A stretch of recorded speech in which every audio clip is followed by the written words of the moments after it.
Hi ಸ್ನೇಹಿತರೆ, welcome back to my channel. ಹೇಗಿದ್ದೀರಾ? ಚೆನ್ನಾಗಿದ್ದೀರಾ ಅಂತ ಭಾವಿಸ್ತೀನಿ. ಅರ್ಪಿತಾ ಕ್ರಿಯೇಷನ್ ಚಾನಲ್ನ ಸಬ್ಸ್ಕ್ರೈಬ್ ಮಾಡಿಲ್ಲ ಅಂದರೆ ಸಬ್ಸ್ಕ್ರೈಬ್ ಮಾಡ್ಕೊಂಡು ನೋಡಿ ಸ್ನೇಹಿತರೆ. ಕಲಶದ ಎಲೆ ತೆಂಗಿನಕಾಯಿ ಹಾಳಾದರೆ ಉಬ್ಬಿಟ್ಟರೆ ಮೊಳಕೆಯೊಡದೆ ಏನು ಮಾಡಬೇಕು ಅಂತ ಮಾಹಿತಿನ ತಿಳಿಸ್ಕೊಡ್ತಾ ಇದ್ದೀನಿ. ಕಲಶದ ಸ್ಥಾಪನೆಯ ವಿಧಗಳನ್ನು ಸಾಮಾನ್ಯವಾಗಿ ಜನರು ಎರಡು ರೀತಿಯಲ್ಲಿ ಕಲಶ ಸ್ಥಾಪನೆಯನ್ನು ಮಾಡುತ್ತಾರೆ. ಒಂದು ಲಕ್ಷ್ಮೀ ಕುಶಲ. ಇದು ಮನೆಯ ದೇವರ ಕೋಣೆಯಲ್ಲಿ ಶುಕ್ರವಾರದ ದಿನದಂದು ಲಕ್ಷ್ಮೀ ದೇವಿಯನ್ನು ಇಡುವಂತಹದ್ದು. ಎರಡನೆಯದು ಮನೆ ದೇವರ ಕಲಶದ. ಇದನ್ನು ಮನೆಯ ದೇವರನ್ನು ಹೆಸರಿನಲ್ಲಿ ಯಾವ ದಿನ ನಿಮ್ಮ ಮನೆ ದೇವರಿಗೆ ಅರ್ಪಿತವಾಗಿರುತ್ತದೆಯೋ ಆ ದಿನ ಸ್ಥಾಪನೆ ಮಾಡುವಂತಹದ್ದು.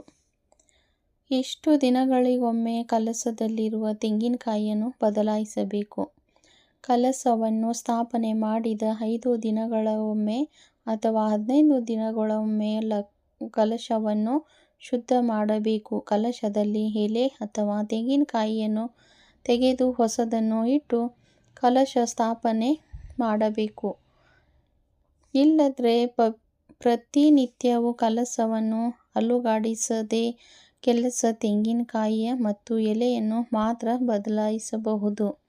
ನೀವು ಹುಣ್ಣಿಮೆ ದಿನದ ಪೂಜೆಯನ್ನು ವಿಶೇಷ ರೀತಿಯಲ್ಲಿ ಮಾಡುತ್ತಿದ್ದರೆ ಪ್ರತಿ ಹುಣ್ಣಿಮೆಯ ದಿನದಿಂದ ಕಲಶವನ್ನು ತೆಗೆದು ಸ್ವಚ್ಛಗೊಳಿಸಿ ಹೊಸ ಕಾಯಿ ಇಟ್ಟು ಪೂಜೆಯನ್ನು ಮಾಡಬೇಕು. ಅಮಾವಾಸ್ಯೆ ದಿನ ಪೂಜೆ ಮಾಡುತ್ತಿದ್ದರೆ ಪ್ರತಿ ಅಮಾವಾಸ್ಯೆಗೂ ಬದಲಾಯಿಸಬೇಕು.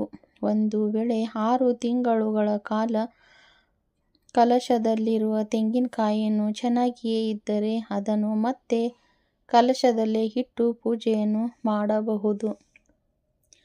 ಕಲಶದಲ್ಲಿಟ್ಟ ತೆಂಗಿನಕಾಯಿ ಪದೇ ಪದೇ ಹಾಳಾಗುತ್ತಿದ್ದರೆ, ಒಡೆಯುತ್ತಿದ್ದರೆ ಈ ರೀತಿ ಮಾಡಿ. ಒಂದು ವೇಳೆ ಮನೆಯಲ್ಲಿ ಕಲಶದಲ್ಲಿಟ್ಟಿರುವ ತೆಂಗಿನಕಾಯಿ ಈ ರೀತಿ ಸೂಚನೆಗಳನ್ನು ನೀಡುತ್ತಿದ್ದರೆ 3 ಸೋಮವಾರಗಳ ಕಾಲ ಅಥವಾ 3 ಪ್ರದೋಷ ದಿನದಂದು ಶಿವನ ದೇವಸ್ಥಾನಕ್ಕೆ ಭೇಟಿ ನೀಡಿ ಅಲ್ಲಿ ರುದ್ರಾಭಿಷೇಕವನ್ನು ಮಾಡಿಸಬೇಕು. ಇದನ್ನು ಹೊರತುಪಡಿಸಿ ನವಗ್ರಹ ಪೂಜೆ ಅಥವಾ ನವಗ್ರಹ ಶಾಂತಿ ಮಾಡಿಸುವುದರಿಂದ ಕೂಡ ಈ ದೋಷ ನಿವಾರಣೆಯಾಗುವುದು.